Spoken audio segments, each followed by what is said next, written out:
Leksimizin devamı. Can Cadim mundaq cevap verdi. Şu vaqt sobiq Sovetlarning gumron bo'lishi, yemirilishni har qanday kishi qiyos qila olgan emas, faraz qila olgan emas edi. Sharq Yevropa hokimiyatlari va sobiq Sovetlar hokimiyati tuyuqsizli gumron bo'ldi.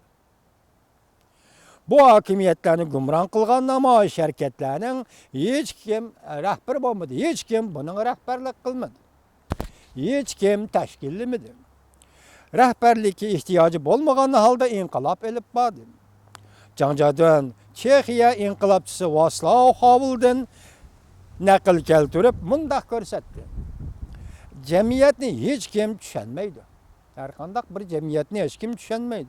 Muhimi ko'rkamlik imoratlar, binolar emas, balki kishilar qalbining moyilligini hech kim tushunmaydi.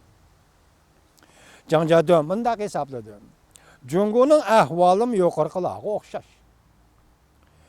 Bu yuqorqilarga o'xshash. Puhralar azob uqubatni yetkich tortganda bu xil siyosiy tuzum puhralarga yetarlik iqtisodiy farovonlik, turmush farovonligi elib kelolmaganda puhralar ko'krak kirib o'ttirg'i chiqishga majbur bo'ladi.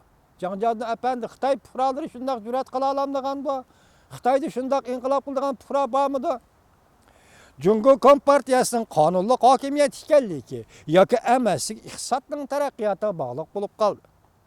Mushu kunlarda iqtisod taraqqiy qilishning aksicha chekinishga boshladi.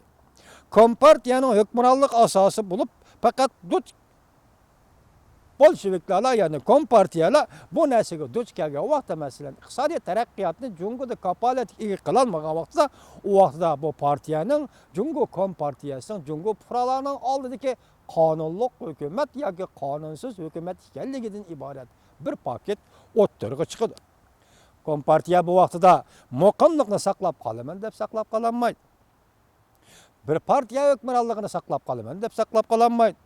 Shun Kompartiya hozirdan boshlab xotirjamlikni yo'qotib, davomli holda ansirashga boshladi Jungoda deydi Janjadon apandi.